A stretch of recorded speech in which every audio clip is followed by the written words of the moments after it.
Up into the next tier, Thomas Sorber, Noah Esingwe, and Casper. Oh, you're gonna have to help me with this one. Kasparas, Casper Jaku, Jacutionis. Jakushionis, Special K. That's our next group of players. We're up in the picks to the Blazers, the Bulls, the Hawks, and the Spurs. Second pick, I'm gonna guess that Kasparis is a big man. That just sounds like a big man name.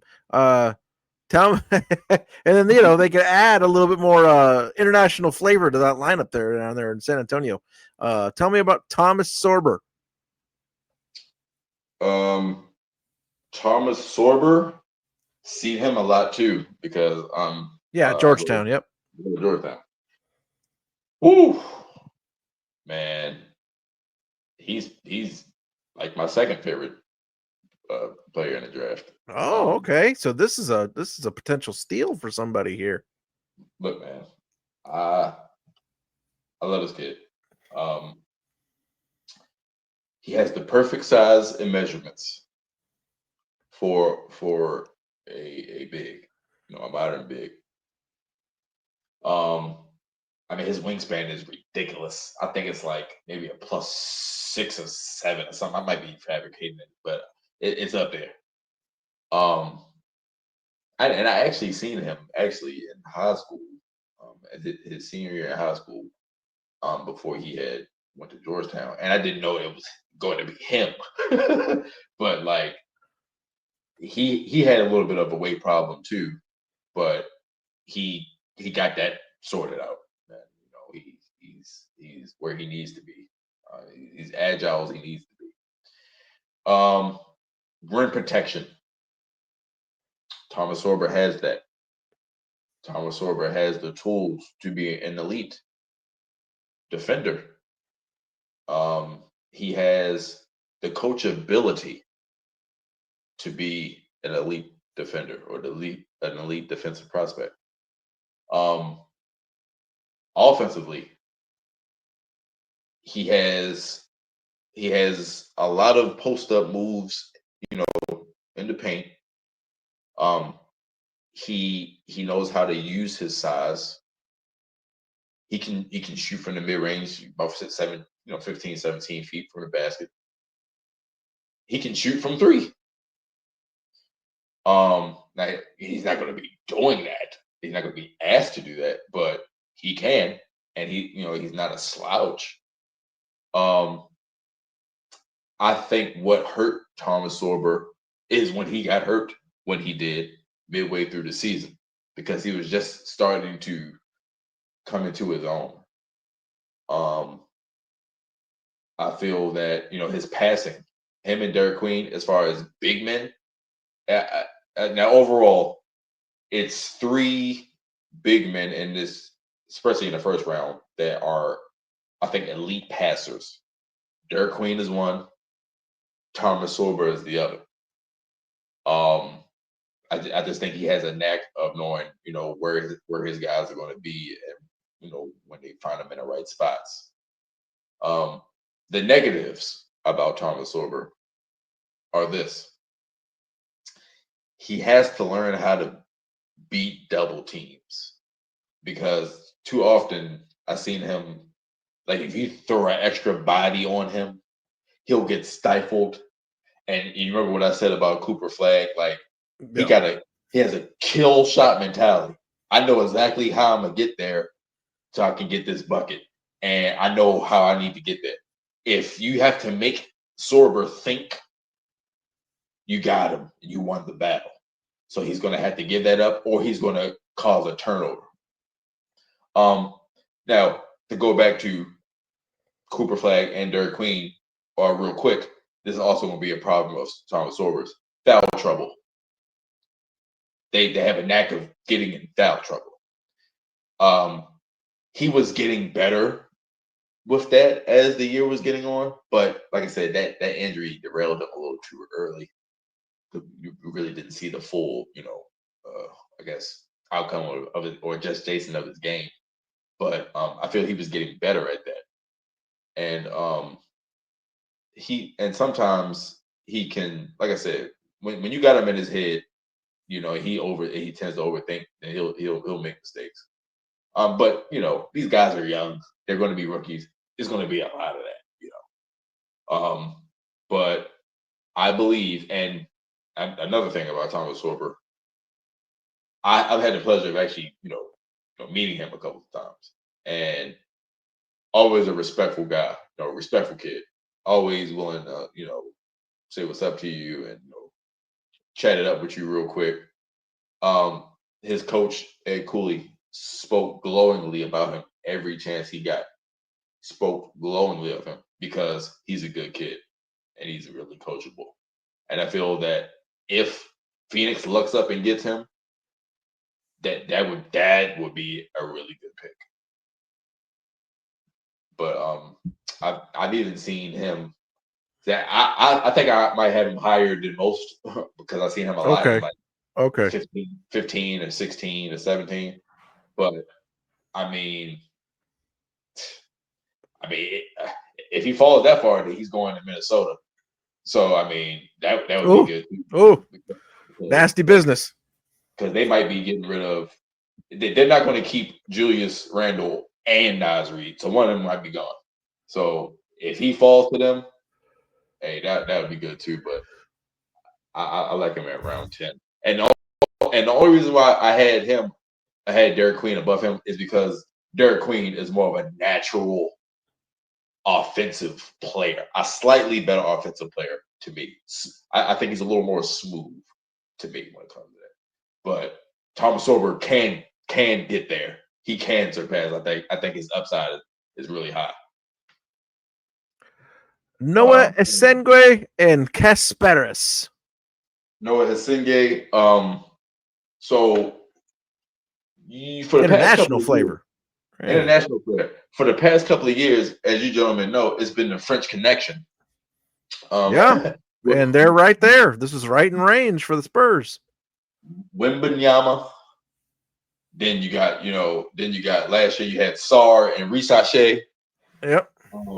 Now this year, I wasn't really high on international guys like that because none of them stood out to me early on. So I was just really focused on the guys in the States.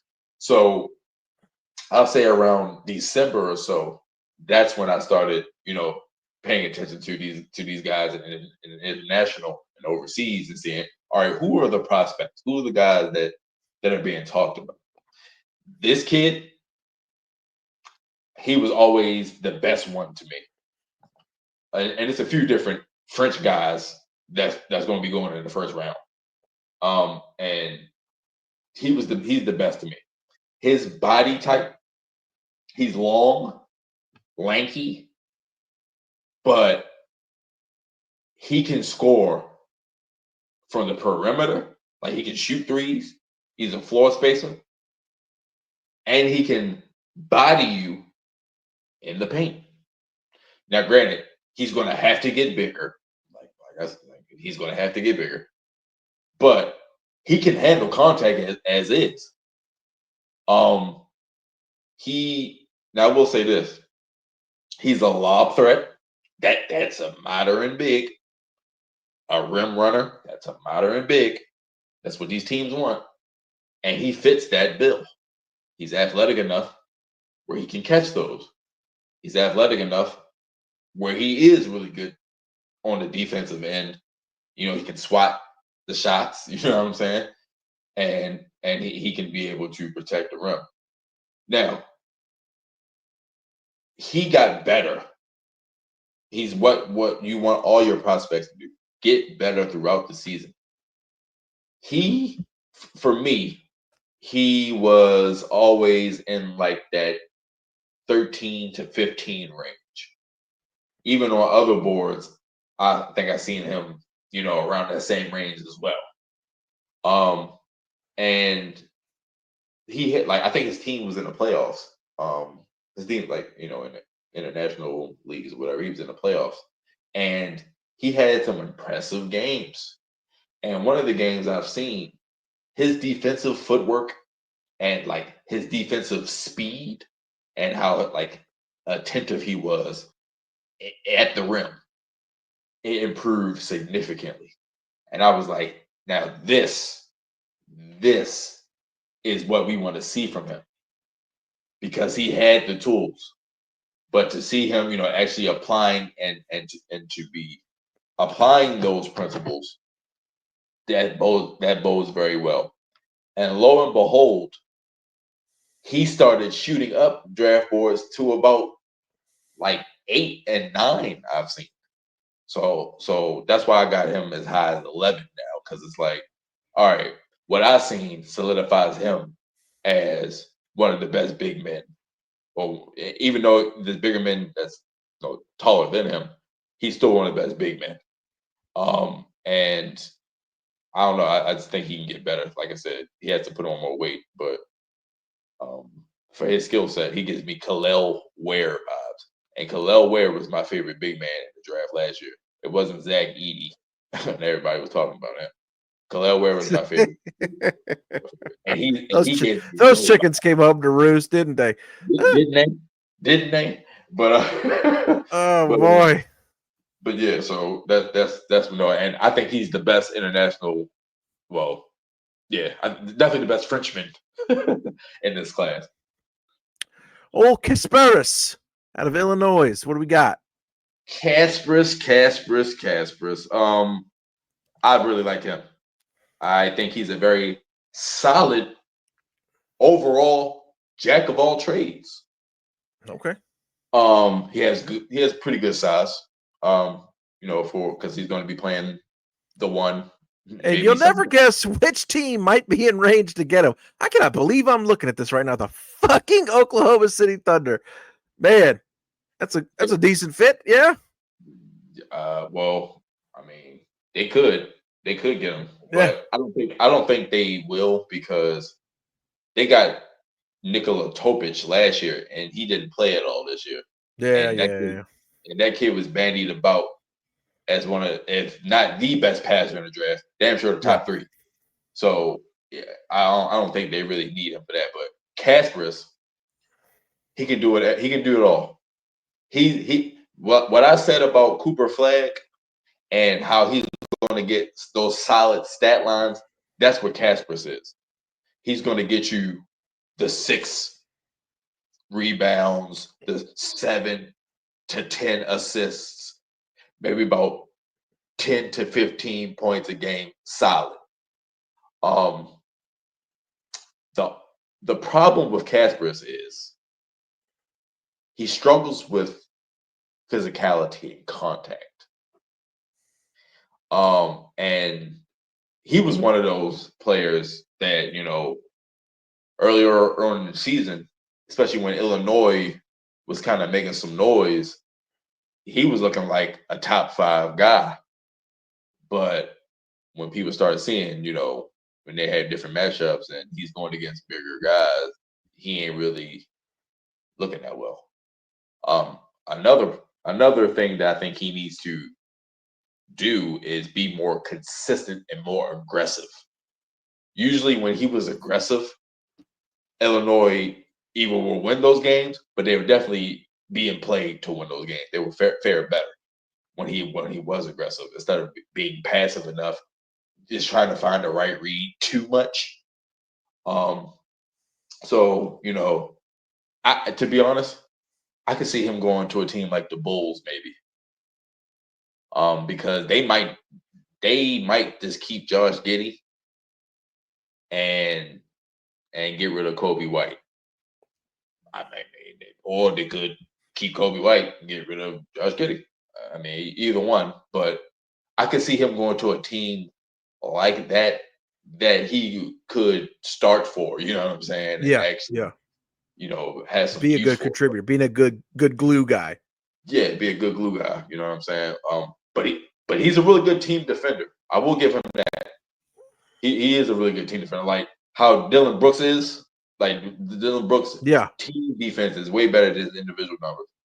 Now, like I said, Kasparis struggles with contact and some physicality, but he can hold his own because he's big enough. I think he's at least like 6'6", so like he's big enough where he could deal with it.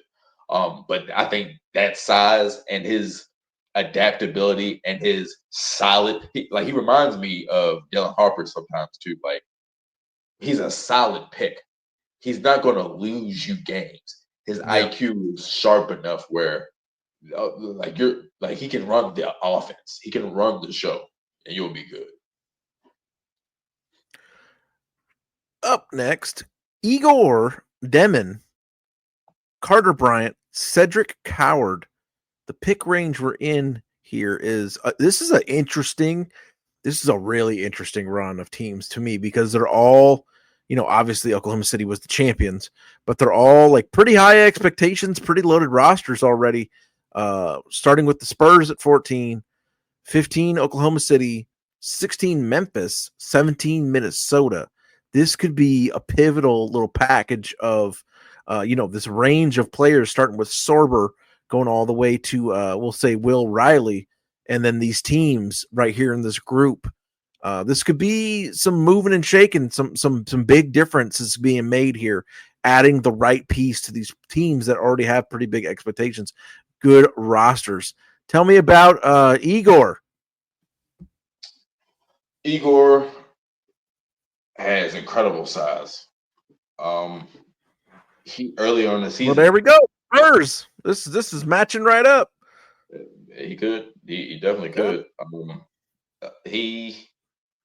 He like Kasparis early in the season were darlings, top 5 projected darlings.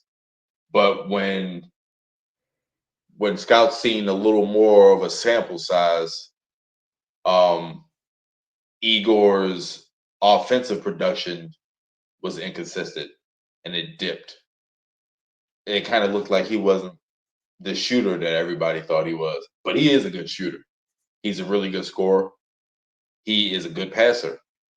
He is what you are looking for, and in a 2 guard or a wing, a modern wing. With his length, he does cover space, and he can also space the floor.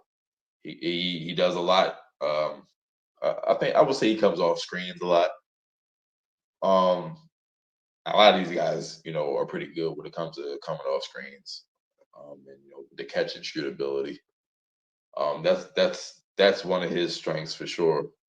Um, but he has gotten more people on. I guess he got everybody buying back into him um, Okay. during the tournament because BYU was one of the better teams Yeah. in the tournament. So and there was a lot due to him as well. His ability, like I said, defensively, his athleticism, like Igor's athleticism and his aggression, like that's one of the things that teams like about him too. He plays like with a dog mentality. Okay. There Um, you go. it's not on the level as my guy from last year, Buzelis, Mataz Buzelis. Bazilis. Yeah. But that the kid plays hard, but he plays smart. He's sharp. He's a sharp kid. Him and Caspers are really sharp. That's why I had them, going back to back because they do share that high IQ. Like your team is going to be safe with these guys. Because they're going to make the better play more often than not. Carter Bryant is up next. What do we got there? Carter Bryant,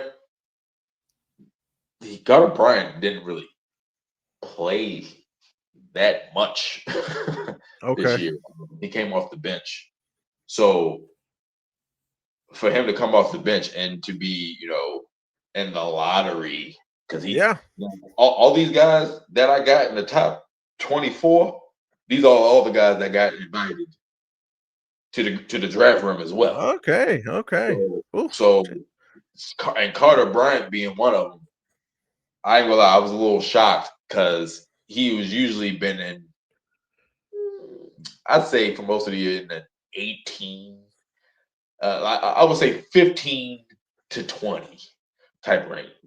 And that's where I had him usually throughout the whole year. But, because of his physical tools and his athleticism, um, and the defensive space that he covers, I think, he will have he can contribute. He can make an impact. I will say that. I mean, like, what else? Cedric Howard. Cedric Howard. Yeah. Now, having Cedric Howard and Carter Bryant, I'm gonna speak about them in this similar fashion. Sometimes less is more, and Cedric Howard was also one of those cats that didn't play that much due to injury, though. For him, Carter Bryant was due to role in the team. Cedric Howard was more due to injury. He's been injured a lot, so it's like, when you see him, teams might have got wowed a little bit, like, oh wow, Yeah. especially at the combine is when his stock like basically just rose from a potential guy that we thought could have been going back to college to a lottery pick just Okay. based off of how he looked. His wingspan and his measurements, ridiculous. They're ridiculous. And that could get teams wild, and that's what they were saying. They was like, damn, like, we ain't seen as much of this kid, but shit, the shit that we seeing, nah, he's one of them ones. Yeah, he didn't give you enough time to find things to knock him Exactly. about. Yeah. Exactly. Because there are some in the draft community that ain't that sold on him because I mean, we had to see a little more of him maybe because Yeah. we don't have that much of a sample size, but he can shoot. He is a shooter. He is a scorer. He can be a volume scorer. He also has the athleticism and the strength. He, like, in a way, he kind of reminds me of G.G. Jackson 2 years ago when he came out from South Carolina. Like man body hasn't been there yet, but you can see he will get a man body, and is going to be physically dominant.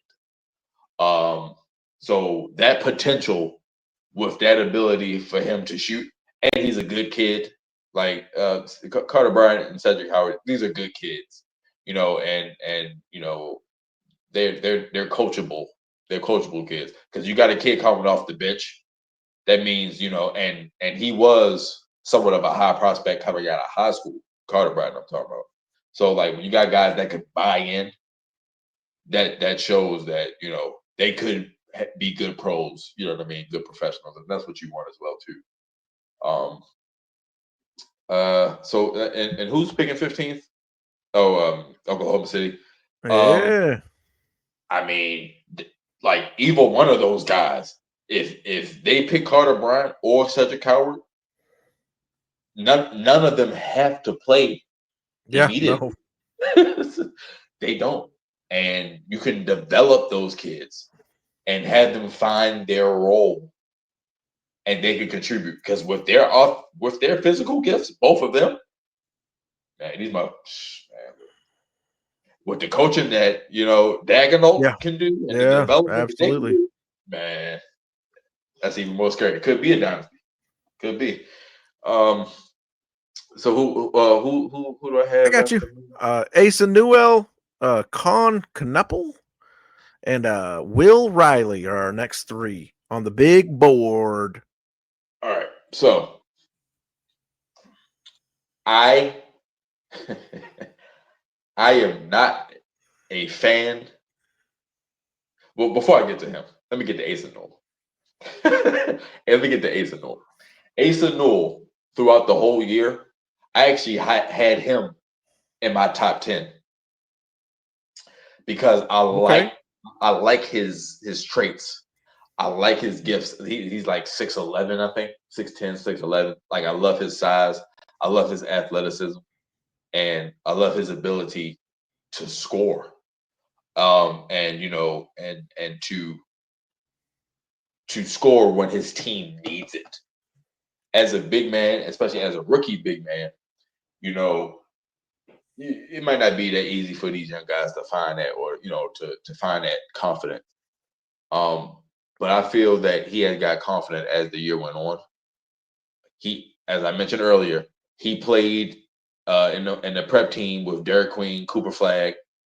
I think Liam Okay. McNeely was on that team. Like it was Mount Verdi. It was full of guys. Yeah. And he's a really good rebounder. Like he keeps possessions alive. He's good defensively. Asa Newell is he's one of the modern day, archetypes for a big, tall, lanky, agile, can catch the lobs. Like, this is what it's all about right now. This is what they want their bigs to do. And he can fit that mold. One thing that I noticed about Asa Newell is his stock had fell. His stock had fell to like, I think like 16, 17 I seen in a couple of other boards. So that kind of, in a way, it kind of influenced me because it was like, all right, he's doing a lot of workouts. Like he's working out with everybody. And sometimes you get these guys that do that so they can improve their draft stock because they're maybe not as high as they thought they would be. So there you have it with that. But I do like Asa. I think he's a good kid. I think he's coachable and he has the tools and the traits and the potential. He's still 18, 19-year-old kids. So when he gets his man body, he can be, a dominant, rim protector, a dominant, even scorer, a modern day. Interesting range here because this is right where the Timberwolves are at. And man, Yes. that would be a nasty little 3-headed monster with the two guys they took last year, and now adding this as well. He worked out for them as well. There we go. And I do know from good sources that a few guys in that organization hope that Thomas Silver falls to them. Okay. Yeah. And if either way, yeah. If he doesn't, I mean, this kid, now, like I said earlier, Julius Randle and Naz Reid, they are up for new contracts. One of them will get it. I think one of them may have pushed himself out of the team, and that might be Naz Reid. But we'll see how they do it. But either way, you'll need another big to fill in that spot. And Asa Newell wouldn't be bad. Now let's get to the hot topic. Colin Knippel. God damn, this Duke team. Jesus Christ. I'm telling you, man. I'm telling you. I was never and am never sold on Colin Knippel being a top 10 prospect like a lot of people have him now. Okay. Like they've been having him in the top 10 for the past 2 or 3 weeks. And I'm like, yo, you guys are insane. His measurements, and like I talked about in the other part, about the finals part, when you get these guys with lack of wingspans or lack of good measurables, athletic measurables, it's going to be hard unless you can do something really, really good or really great.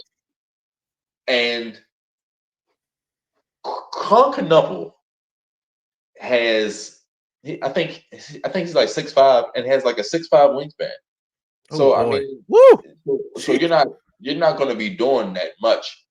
And he struggles as a shot creator. Like, that's not going to bode well. Now, I will say this: I respect that kid. He is a good player. I'm not going to try to shit on him like that. I just don't think he is a top 10 prospect. He is a good shooter. He can take the ball off the dribble. He can take his man off the dribble. He can go to the hole. He's a good passer. He can initiate an offense. He's good off the screen. Like he is a very sound and solid player. But I don't think that he's going to crack a rotation unless he is drafted in the top 5, like ESPN and CBS and a lot of these cats has him in like penciled in top 5. And if he does get drafted in the top 5, I can see Utah taking him. I could see Utah taking him if he was to do that. And if he goes to Utah, then he will have opportunity to show what he can do. But a lot of people, a lot of evaluators, they are overreacting to what he did in Cooper Flagg's absence during the ACC tournament. Fellas, what is my theme of this show? The ACC ain't shit when it Ain't the came to NBA. Yeah. it wasn't. It's a lower class of competition compared to the rest of the big conferences, and especially to the NBA. What he did in the ACC in Cooper Flagg's absence was valiant. It was very brave. He did good. He did will those guys and put them in good position to win those games. But we can't overrate the competition, man. You got to judge a guy based off his competition too. And I'm not gonna say that those people, Virginia Tech and Virginia, Florida State, they're not on the levels of the teams that he's going to be on or facing. So I don't like. I feel that he's always been a 15 to 20 range prospect, I'm going to stand on business. I'm not going to be moved off that. He has to show me, like all these guys, he has to show me that he's that good. But he is not a top 10 prospect.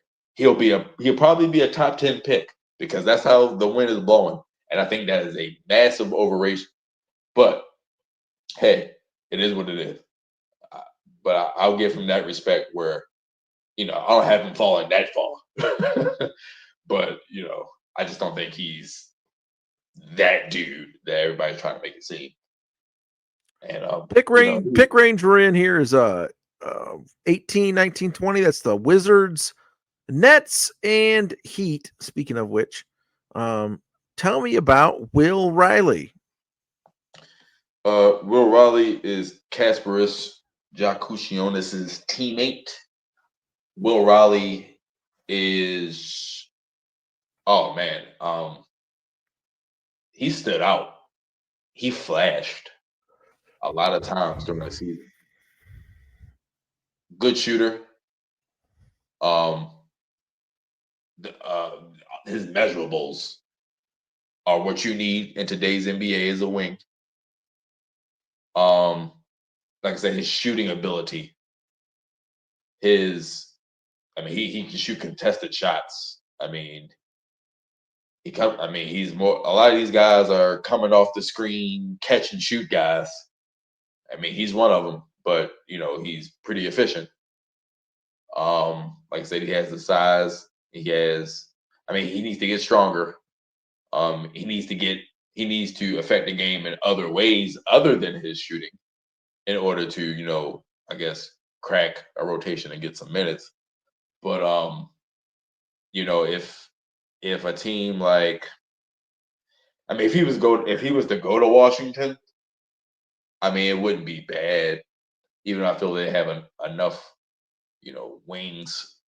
I think that would just be compounding the position. And Chris Middleton, I think he just signed his player option. So, unless you want him to be an understudy, I don't really see the need to get him. Brooklyn, they also have a lot of wings too, but they have a lot of guys that are just guys. They're just jags. Will Riley, he has the potential to be special. He definitely has the potential to be special. He's been good raves at workouts, So like I said, I really like Will Riley. He was a mover, a riser early on, I'd say in the draft process, because when people were getting disappointed with Casperus, that's when they discovered Will. You know what I'm saying? So it's Yeah. like that helped him as well. Up next, getting on down to the end here, we got Neek Clifford and it looks like Joan Beringer. Yeah. Neek Clifford. Neek Clifford was one of those players that actually was in the pre-draft process last year. A lot of teams liked him last year, but he opted to go back to school. And it turns out that was a good idea because I feel like his stock was increased, throughout the year, and it was higher than it was last year. So he obviously did something right. He has he has the prototypical size. I'm saying this a lot, but for a 3-and-D guy, for a wing, um, he's strong. His physical frame is solid. He's solidly built. Um, he uses his strength to gain leverage offensively. He's a good shooter. Um, One of the things I feel that was his most impressive performance was that game in the NCAA tournament against Maryland. That game where Derek Queen hit that final shot. Like that game was really impressive for Neek because what he was doing from a playmaking standpoint, that game was impressive. He was making the right reads.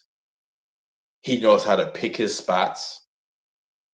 He's really efficient when it comes to coming off screens and being what they call a roll man. Um, he he is a floor spacer, so and he has a quick release, like Trey Johnson and Ace Bailey, cats like that. He has a quick release, so he can hit it right in your face. You know what I'm saying? But he also has the strength to back you down and post you up for a mid-range turnaround fadeaway if needs to, or he can take it inside with an up and under. Like he's that good.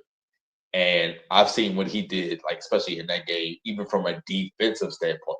He played on both ends of the floor.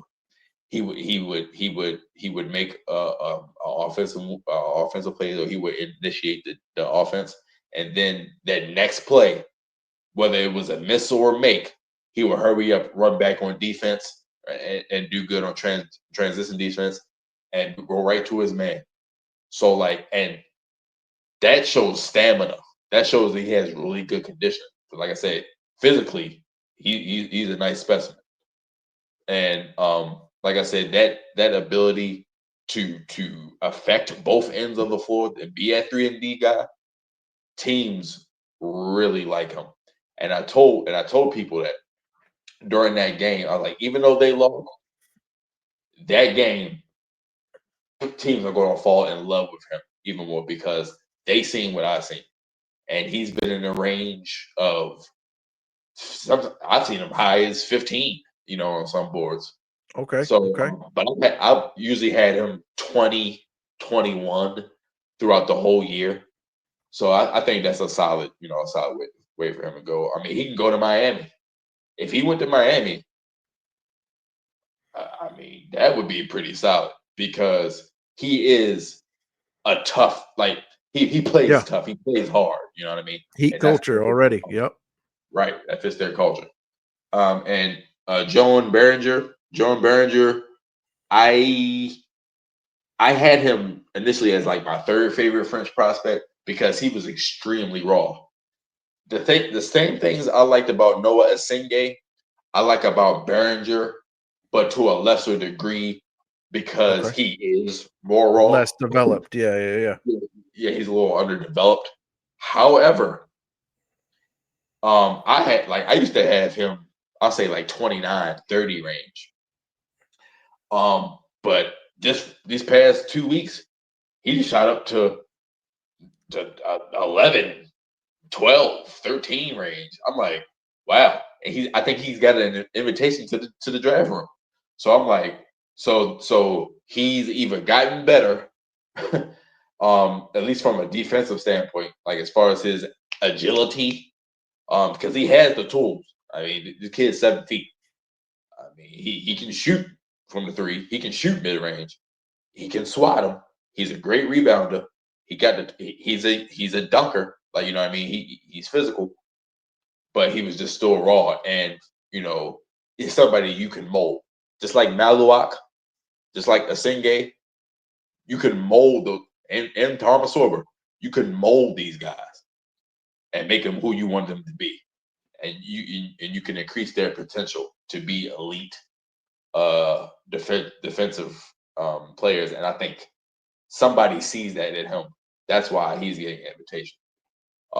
So, I mean, hell, Atlanta needs a big man because they're probably going to get rid of Clint Capella. They can use somebody behind Oneka and Gunku. You know what I'm saying? If they don't address it at 13, you know what I mean? If they go with somebody like Igor or Kasparis at 13, and they opt to go for Berger or maybe somebody like Kalkbrenner at 22, that would be solid for Atlanta. So that's kind of the wrap up on our plan prospects. Rest of the big board, give me one or two wild cards, names that you think people should keep an eye on coming in tomorrow night, or in general, sleepers too. Second round, give me one or two extra names.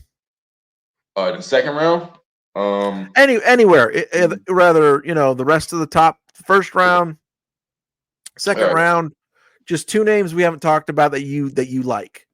All right. Maxim Reynaud. Okay. From Sanford. He was my favorite big man throughout this whole year. Okay. But because I love Thomas Sober more, he's my second favorite big man. This kid. Now, I was talking about the ACC a lot. He was in the ACC, but everybody was talking about Cooper Flagg and not about him. He was the one that averaged a double-double. He averaged 20 and 10. Now, at the same breath, it's still the ACC. So, it is what it is. But that kid was just as productive as Cooper Flagg throughout the year. The problem or the issue with Reynaud is his defense. While he has the size and the motor where, an effort where he can make some noise defensively. It's just that I feel that he doesn't utilize his body, to go up as far as rim protection or something, shit like that. Like, he doesn't utilize his body for that as much as he does it for the offensive. Like, he can bang, like, as far as rebounding, like I said, he's a great rebounder. He can bang with anybody in the paint. And he can space the floor. He can shoot. He shot like damn near. He shot like upper 30s, as far as like 3-point percentage. So like the kid has an offensive game that's pretty rare for somebody his size. He's like 7'1". So like yeah, like he's a special player, and I feel like if he can just have the attentiveness and the effort defensively, that's going to be how he can crack some minutes. But offensively, I actually see whatever team that drafts him scheming him up and setting him up for Okay. offensive Shit. plays. And I'll give you a guy in the second round. Lachlan Olbrich. Okay. Lachlan Olbrich. He is an Australian player, so he played in the NBL. Okay. It's a couple of Australian cats. in this draft. It's not a bad breeding ground for players, by the way. It's a strong league. No, it's not. Alex Sarr came from there. Yep. And I love Alex Sarr. So Lachlan Over. A lot of people didn't see that much of him during the year because, unless you're actually watching NBL games, you ain't really watching them like that. So when he came to the combine, he was one of the most impressive people. He's about 6'8", I believe. Good wingspan. High energy, high motor, smart player. And when I talked about Colin Murray Bowles earlier, this kid is also a connector piece. He can do it all. What he's going to do, he's going to try to affect the game with offensive rebounds. He's going to try to keep that energy. He's going to have the effort on the glass to try to keep possessions up. And defensively, he's not a slouch. I mean, he even went up against 7'1" Yannick Niederhauser, who was also at the combine. He got the best of him a couple possessions. And this kid, like mind you, this kid is 6'8". So he has the defensive stance, the base where you can develop him into a damn good utility guy.